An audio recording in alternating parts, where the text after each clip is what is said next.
गणपतिगं हवामहे कवीं कवीनामुपमस्रवस्तमं ज्येष्ठराजं ब्रह्मणां ब्रह्मणस्पत आनशृण्वन्नोतिभिस्सीदसादनं प्रणो देवी सरस्वती वाजेभिर्वाजिनीवती दीनामविद्रवतु गणेशाय नमः सरस्वत्यै नमः श्रीगुरुभ्यो नमः हरिः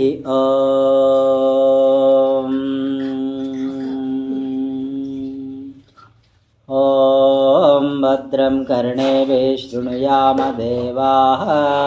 भद्रं पश्येमाक्षभिर्यजत्राः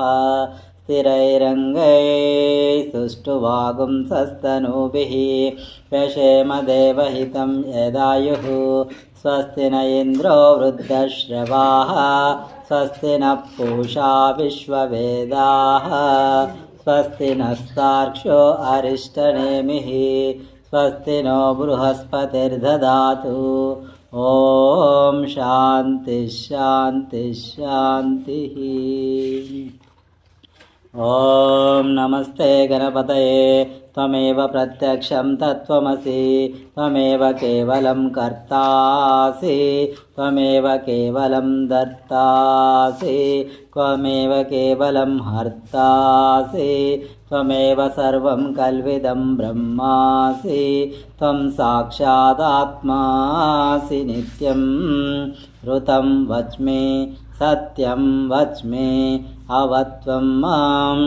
अववक्तारम् अवश्रोतारम् अवदातारम् अवधातारम् अवानूचानमवशिष्यम् अवपश्चात्तात् अवपुरस्तात् अव उत्तरात्तात् अवदक्षिणात्तात् अवचोर्ध्वात्तात् अवादरात्तात् सर्वतो मां पाहि पाहि समन्तात्। त्वं वाङ्मयस्त्वं चिन्मयः त्वम् आनन्दमयस्त्वं ब्रह्ममयः त्वं सच्चिदानन्दद्वितीयोऽसि त्वं प्रत्यक्षं ब्रह्मासि त्वं ज्ञानमयो विज्ञानमयोऽसि सर्वं जगदिदं तत्त्वो जायते सर्वं जगदिदं तत्त्वस्तिष्ठति सर्वं जगदिदं त्वयि लयमेष्यति सर्वं जगदिदं त्वयि प्रत्येति त्वं भूमिरापो नलो निलो नभः त्वं चत्वारि वाक्पदानि त्वं गुणत्रयातीतः त्वम् अवस्थात्रयातीतः त्वं देहत्रयातीतः त्वं कालत्रयातीतः त्वं मूलाधारस्थितोऽसि नित्यं त्वं शक्तित्रयात्मकः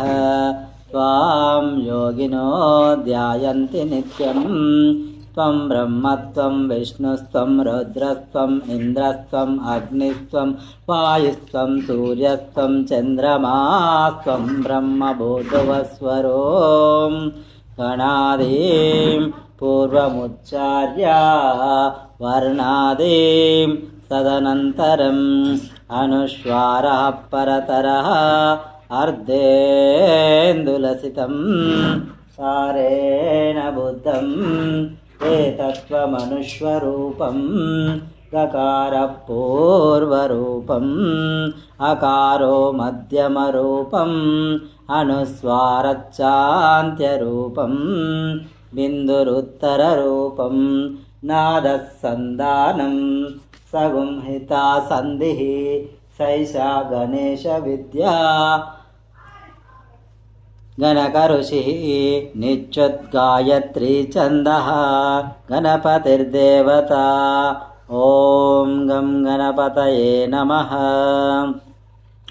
एकदन्ताय विद्महे वक्रतुण्डाय धीमहि तन्नो दन्ति प्रचोदयात्